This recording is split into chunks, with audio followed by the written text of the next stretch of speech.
നമസ്കാരം. വെള്ളവും രക്തവും ഒരുമിച്ചൊഴുകില്ല. പ്രധാനമന്ത്രി നരേന്ദ്രമോദിയുടെ ഉരുക്കു മനസ്സോടെയുള്ള ഈ വാക്കുകൾക്ക് ഇന്ന് പാകിസ്ഥാന്റെ മണ്ണിൽ ഒരു പുതിയ അർത്ഥമുണ്ട്. ഒരു തുള്ളി വെള്ളത്തിനായി അവർ ദാഹിച്ചു വലയുമ്പോൾ കേട്ട് ഞെട്ടണ്ട. വെറും 30 ദിവസത്തേക്ക് മാത്രമുള്ള വെള്ളം.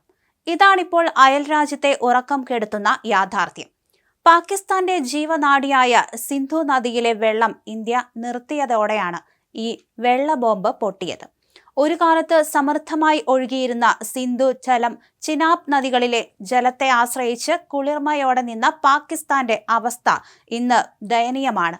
തർബേലയും മംഗളയും പോലുള്ള രാജ്യത്തെ ഏറ്റവും വലിയ ഡാമുകൾ ഇപ്പോൾ ഏറെക്കുറെ വറ്റി വരണ്ടു.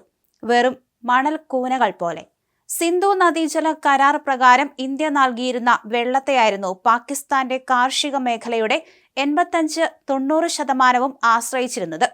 ഒരു സുപ്രഭാതത്തിൽ ഈ വെള്ളം നിലച്ചതോടെ ആ ഹരിതാഭമായ വയലുകൾക്ക് മരണമണി മുഴങ്ങിയിരിക്കുകയാണ്. കർഷകരുടെ നെഞ്ചിൽ തീരാവേദനയും രാജ്യത്തിന്റെ സാമ്പത്തിക ഭാവിയെക്കുറിച്ച് വലിയ ആശങ്കകളുമാണ്. പക്ഷെ എന്താണ് ഈ ഞെട്ടിക്കുന്ന മാസ്റ്റർ സ്ട്രോക്കിന് പിന്നിൽ? പഹൽഗാമിലുണ്ടായ ഭീകരാക്രമണത്തിന് ഇന്ത്യ നൽകിയ ശക്തമായ തിരിച്ചടിയാണിത്.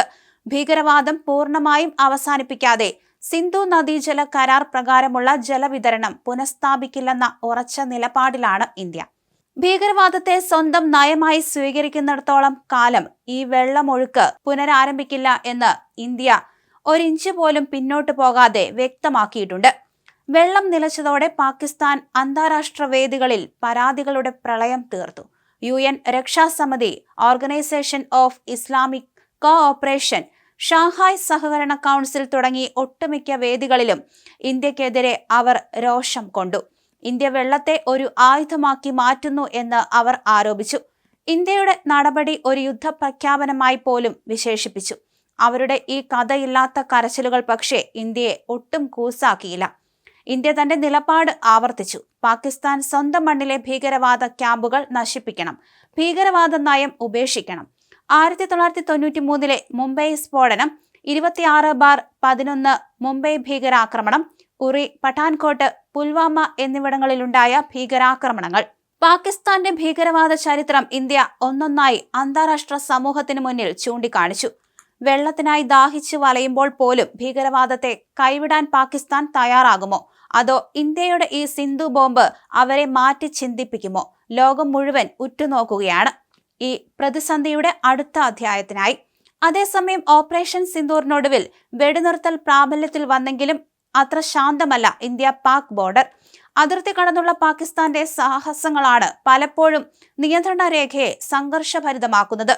ഡ്രോണുകളാണ് ഇപ്പോഴത്തെ വില്ലൻ. നിരന്തരമായി ഇന്ത്യൻ അതിർത്തിയിൽ പാകിസ്ഥാൻ ഡ്രോണുകൾ പറത്തുന്നു.